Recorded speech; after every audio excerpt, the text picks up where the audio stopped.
So up to Isches. Now, what's the thrust of the Maamorim? In a word, the thrust of the Maamorim is to have us appreciate and understand the Oitzer, the treasure that is granted to each one of us, the foot soldiers on the ground, to achieve victory. What's the victory? And what's the battle? It's the ultimate battle to transform the world and make it a Dirle Yisbarach. That's the battle.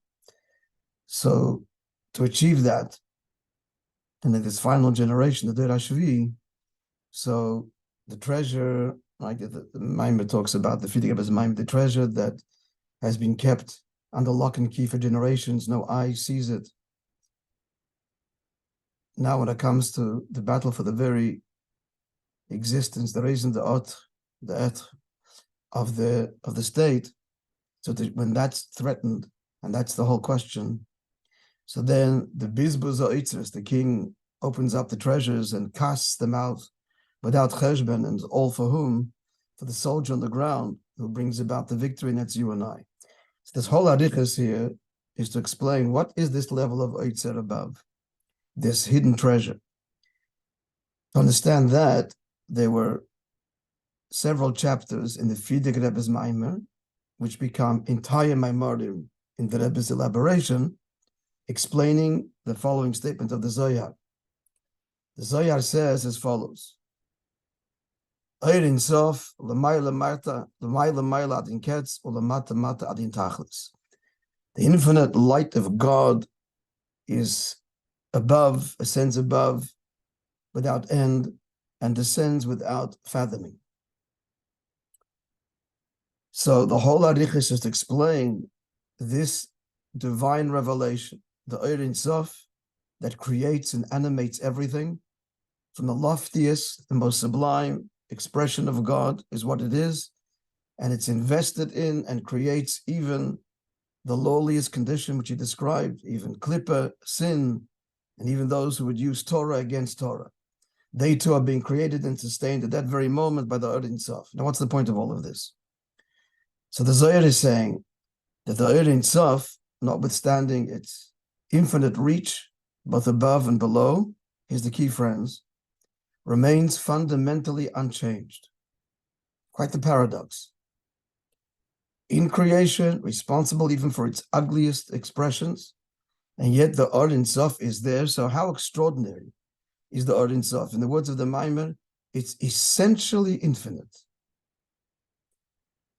Just that those words, Ein Sof be'etzem, and therefore not subject to change, notwithstanding every place and station that it is present and responsible for.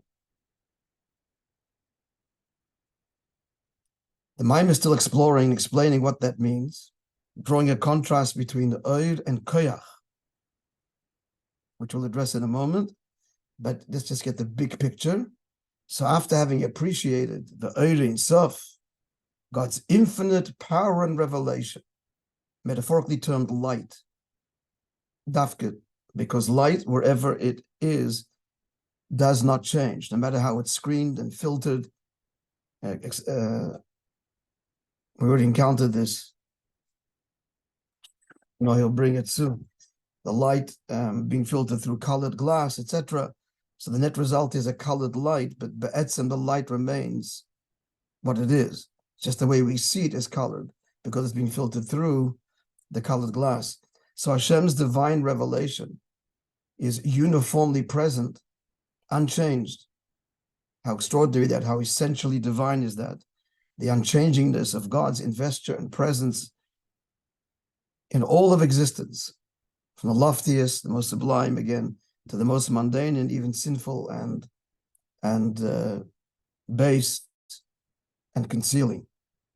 And yet, this is all going to lead to the Oitzer, the treasure, is yet higher than that, because Oir is revelation, and it's an essential revelation, true, but the very essence of God himself, that's what is given in the treasure that is concealed, not light, but concealed. Just to address that for a moment, as we had in the past. The whole notion of revelation, my dear friends, already implies the existence of another. So, Or Ein Sof, the infinite light, blessed be He, Baruch Hu, often that's the terminology, is not God himself, because God's beyond revelation. Revelation already is the admission of something other which God needs to will into being, conceptually, at least at the very outset of the whole process of creation.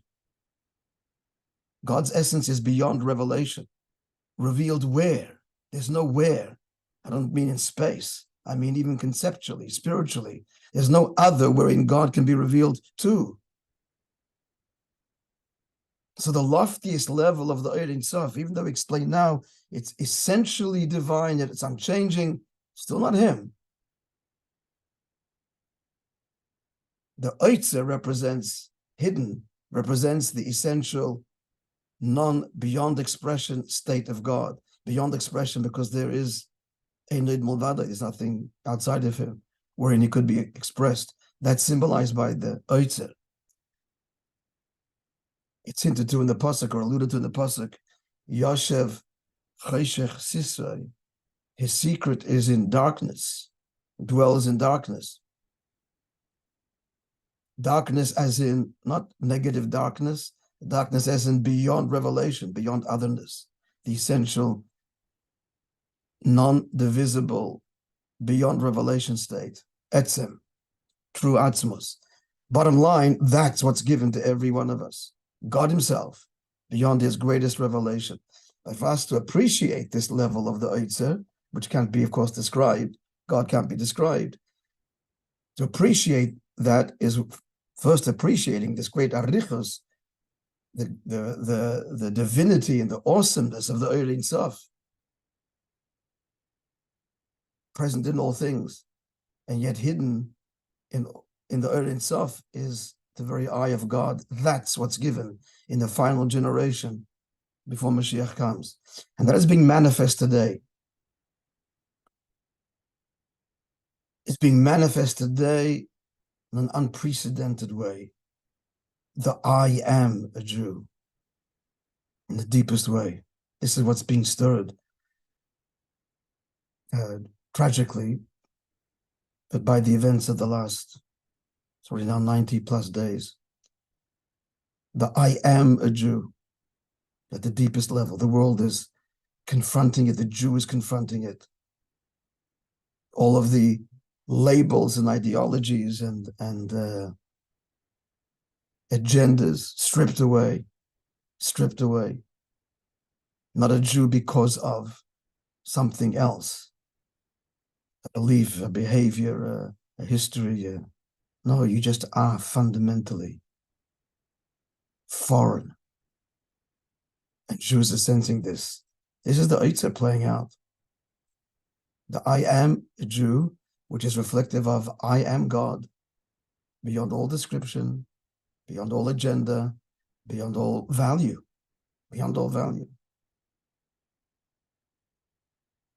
So to achieve the victory in the final battle, that's what's required, that each one of us embrace and reveal in every detail of our life, I am a Yid. And that should be expressed fully in every detail of our life, like the soldier on the front line. Every moment is his life's on the line for the battle, every moment. Every moment he is giving it his all, his very life. That's what the boys in Gaza are doing. And besimcha. And that's what we need to do, and that's what's granted to us. This oitzer, this hidden treasure. What's the hidden treasure? The soul essence, as is one with God, that's beyond all revelation, which means beyond revelation also means beyond anything, beyond the world, beyond the highest, loftiest world, pure Hashem, pure divinity. Now again, the thrust of the Maamer, great length, is to understand the Oir Ein Sof, this great Oir Atzmi, this essential revelation, how divine and eternal and pristine and unchanging it is. And the example of Yosef in Mitzrayim, as explained earlier in the Maamorim, and the Rabbi, starting with the Baal Shem Tov, all wonderful and all true and all present. But much more than that are we given is the Eitzir itself. So we're in the middle now of appreciating what has been by Ein Sof. Now, what he's going to explain now is the difference between Eir and Koyach.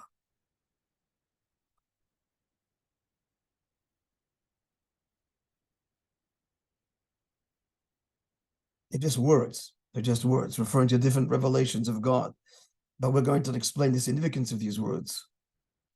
Eir is what we're talking about now, a revelation that remains uncompromised wherever it's revealed, like light, as opposed to Koyach, which is already an investure and a change in an effect.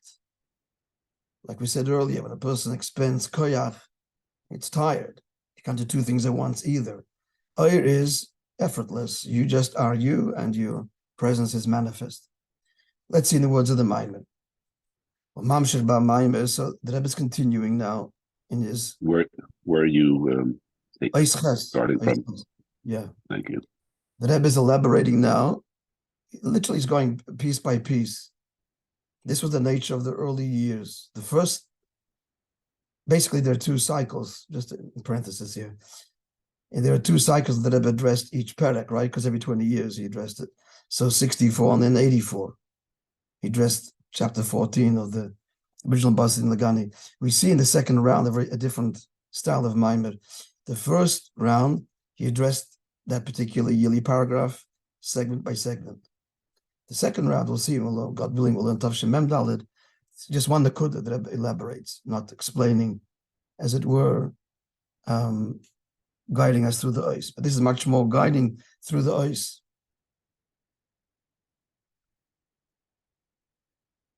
I'm just reminded of something here, so I'll share it with you. This was something we said as Bachrim. It holds true.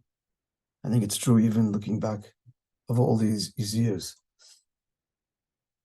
I mean, it is true. It's an observation, namely, that on the one hand, the Rebbe remains unchanged throughout his whole Messias, in essence. But in terms of his engagement, there was a big change over the years. Yichida stopped and so on. So one of the observations that I think is pretty clear and true is that the first 10 years, from Yud to Chaf, Yud Aleph Taf Shin Aleph to Chaf, the relationship was very much fatherly with the Chassidim. Tate. The next 10 years, it was Rebbe, teacher. Tavshin Lamed, Malchus, Melech, this sovereign, more removed, but at the same time engaged, but not as intimately and accessible and engaged as he was the first 2 decades.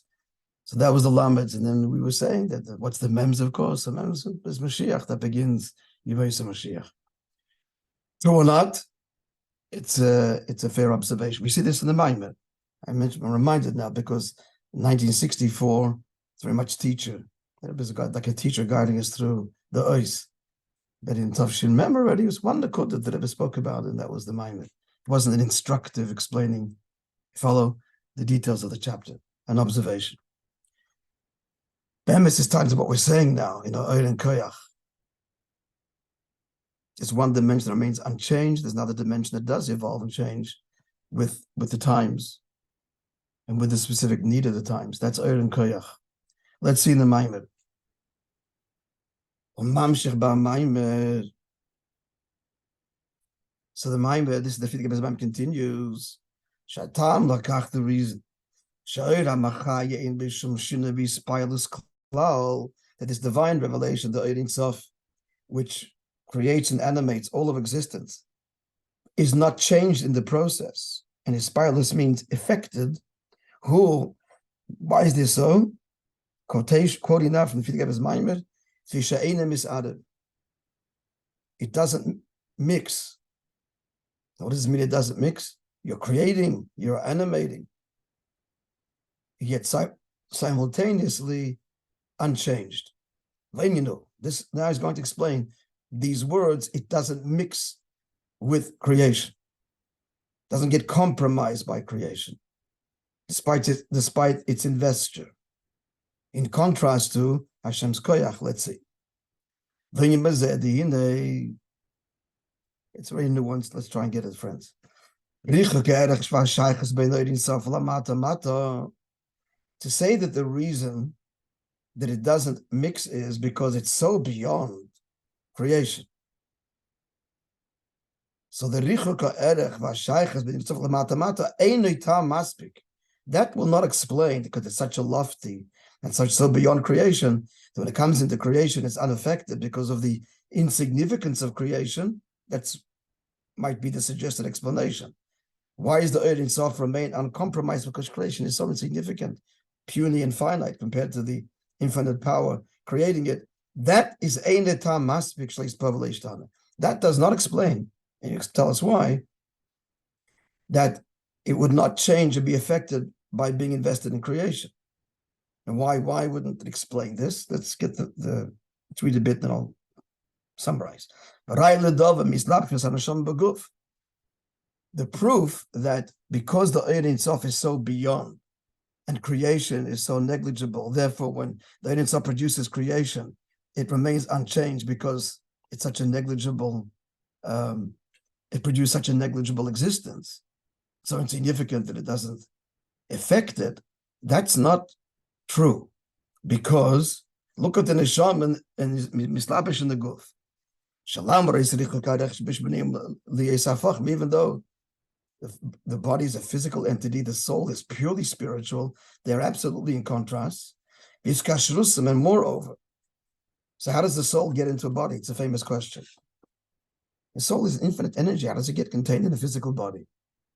Answer: it's a wondrous, wondrous and truly incomprehensible ability that the soul is tethered and fuses with the body. And that's why we say, we invoke this word pella, mafli, in the morning bracha, in Ashayotze, right? Where's the word pella appear? Yeah, it's Ashayotze. In Ashayotze, we invoke this idea of wonder. What's the wonder? The wonder is that a soul is contained in a body.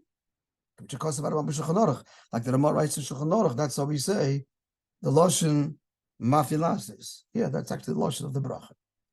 Now, therefore, so they're worlds apart. Yet, once it's invested, the soul is affected by what happens to the body. If the body is sick, burnt, or hot, it affects the whole soul's persona. We can learn that our whole mood is affected by physical things, even though the mood is not a physical thing, it's the soul. So what do we see? To say that the reason why what's he saying with this? To say that the reason that the Ein Sof remains unchanged, notwithstanding its investure in creation, is because creation is so insignificant and the Ein Sof is so great. That's not an answer, but the Ein Sof does get down into and invested. So if you're invested, you're affected, like the soul is affected by the guf. We're clear? See what I'm saying here? I think this is the pshat. So again, look at the flow. The richuka erech and this great gulf that separates the Ein Sof and physical creation is not the reason to explain why, despite its investors, it's not changed.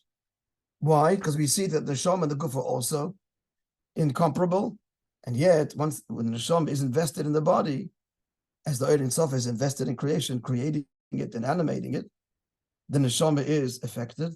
So we need to probe deeper. Why is that? To understand why the Ein Sof, this divine investure, doesn't cause a change in the divine.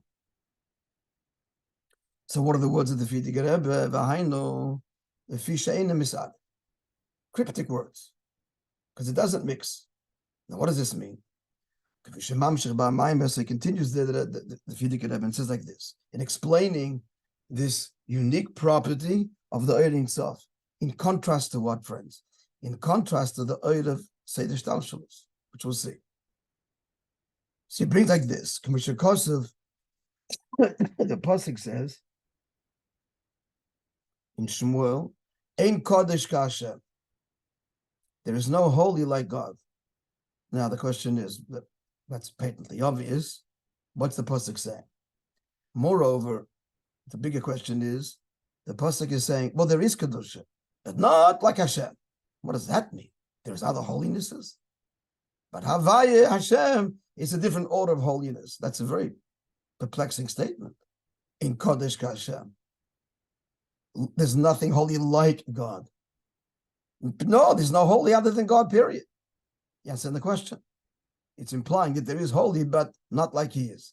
So what is meant? Visa Bezoyar. So the Zohar explains. Take, Kama Kadishin in. There is levels of holiness, but the less Kodesh Kavaya, not holy, which means holy fundamentally removed, like the level of Havai, which is the Ein Sof. Meaning, the Kodesh Havai, Kama Kadishin, the Seder Shtalshalos, as just mentioned. The contrast here is the divine investor in Seder Shtalshalos. There, it's all holy, all the worlds are holy. But, what's the big but? The Kadishin should be Seder Shtalshalos, any level of Seder Shtalshalos, which is holy, it's relatively holy. Who the Kodesh Umuvdal, Taka removed from the level below it, from creation, physical creation. What's the nature? Because these levels are transcendent. So they're holy. However, when the Tzimtzum comes, when these levels do invest in levels below them, then they get compromised. They are grasped by the level below, and therefore the divine revelation becomes affected and compromised, and no longer the transcendent level it was. In other words, it's a relative transcendence, as long as it doesn't get invested in creation. The moment that, or the level below it, the moment these levels of ishtalshalos, and it's a chain of interactive investure, chain of command, when a higher, relatively holy level is invested in a lower level, it changes. Seichel and midas is the parallel within the person, as he goes to illustrate later. Seichel is constantly evolving and changing, and subject to change. And as explained elsewhere in Chassidus, when a particular idea gives birth and becomes the fuel or inspiration for a feeling, it's totally compromised from the way the idea is in the world of the mind. Yet but it's become the fuel for the emotion. It's not the same experience. So that's the same true of ishtalshalos. Ishtalshalos is, there are levels, and they're all holy, one holy meaning one beyond the other. But they beget and engender lower levels, and in so doing, they undergo a metamorphosis and change. However, in Kodesh Kavaya, the Ein Sof, higher than ishtalshalos, lifnei hatzimtzum, in all the levels that it's present, is not compromised. You get the general geographic idea. Generally get the idea.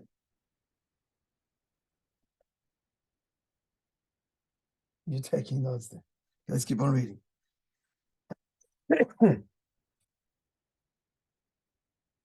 When something is grasped by something else, then it's changed. But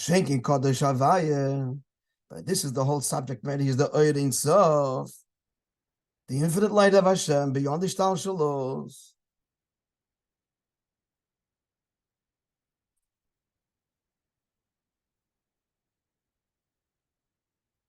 Mashenkin Kodesh Havai, we're going to term it Oir as opposed to Koyach. Ein Doime la Kadishin.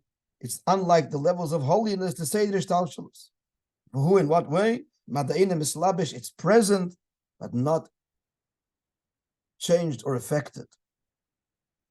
And moreover, when the Ein Sof descends to create, which it does, you create all of them, everything, even that which opposes you.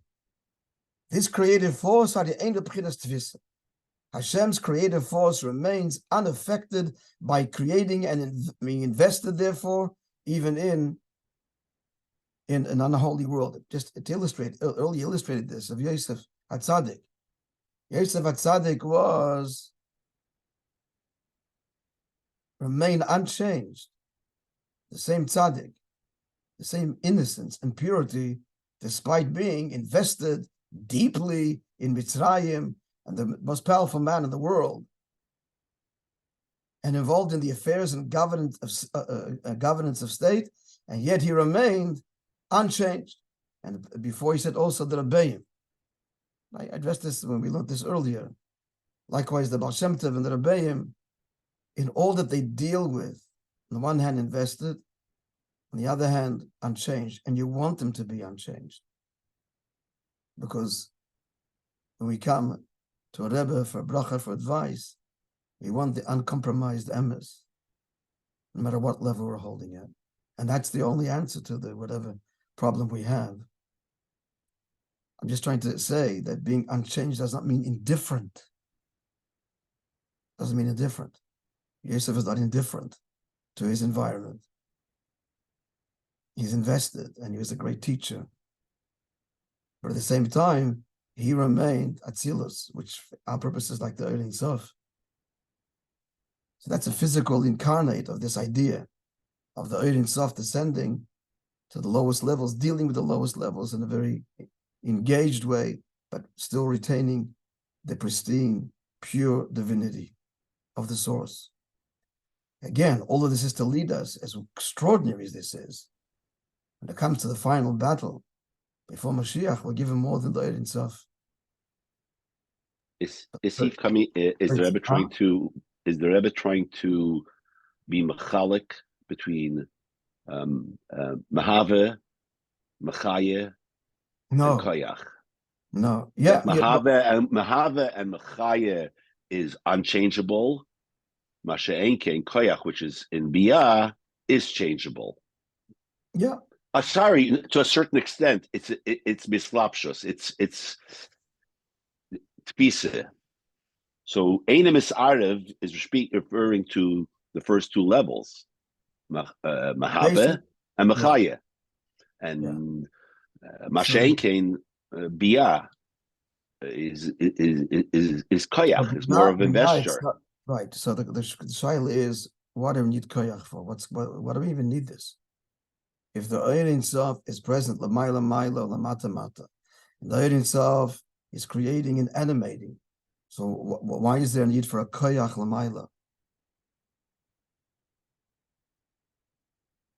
Koyach is also a manifestation of godliness, but that is one that is compromised as it descends. I'm going to leave a kind of unanswered right now because I need to think about it further. Understand, if the Ein Sof is L'mayla, not if, since it's L'mayla Mal didn't tachlis, Mal didn't catch Mal didn't tachlis, Gamano, that's the end of the story. Well, where's Koyach here? And why would we even want Hashem's investure in a way that he is changing? And there's no need for it. The Chayas and the Ishavos and the Chayas, all the way down is the Ein Sof. So what is the virtue of the union of Koyach? Okay, I have a shiklas border, but I want to think about it further. Let's finish the ice. We'll continue. So what's the conclusion? Again, the cryptic words of the Frierdiker Rebbe, the Fisha Eina Misarev, because Ein Kodesh Kavaya, Havaya Ein Sof is not Misarev. Doesn't mix. And the Moshel here is Oir, in contrast to Koyach. What's the Moshel, which I said at the outset of the Shir, quoting from here. This is from the Ramak. But Moishe Kadavero. So he's the one that brings this Moshel. He's one of the first, in fact, to employ the metaphor of light altogether, respect to Hashem. So like light down here, wherever it illuminates the furthest reach, the lowest level, it doesn't become invested in the place, mixed with it. It illuminates it. It doesn't become it. He brings the mashal from the Ramak, like light that is illuminating through a filter, a glass filter. There's red, green, and white. In brackets that are bad. So Masha Tofas Adum Yeruku Levon. He has to give us 3 examples. The colored glass. He mentions red, green, and white. Yeshloima, the Rebbe suggests why the Fidik Rebbe mentions these 3 colors, because he's talking about the specific way that God manifests. And that's generally through the 3 different kavim, the 3 different divine modes of expression of right, left, and center, which is Klal Sedish Talshalis, which defines the grid upon which all Sedish Talshalis works. And that is Aduma, red is din, that's smoil, that's left, midas adin. Yeruka, green, is kava mitzvah, that's tiferes. And Levana, white, is kava chesed, as explained, white, pure. That's the union of chesed. Chesed whitewashes everyone. Everyone's treated equally. At any rate, so these different colors, the yeshchid looking b'maraseilu. So the appearance of the light is different. But the light itself, it's only the matter, the way we see the light. We see a green light, a red light, a white light. How do you parse the ability? But the light, notwithstanding it manifesting this way, it retains its colorless, pure state. He's only illuminating through them. And even though he's illuminating through them by being invested in, the light's invested in the colored glass, and it goes through it, doesn't bypass it. The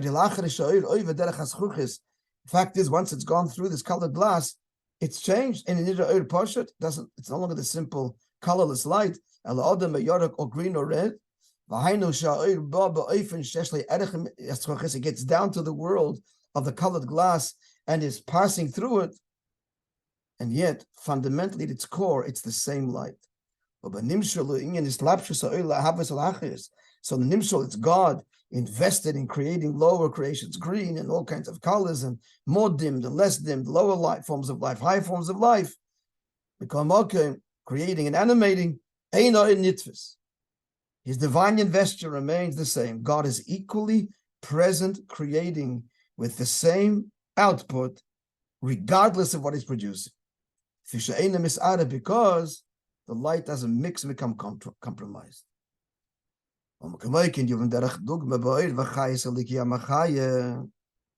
So using this light as an illustration, that the life force, the divine energy is unchanged.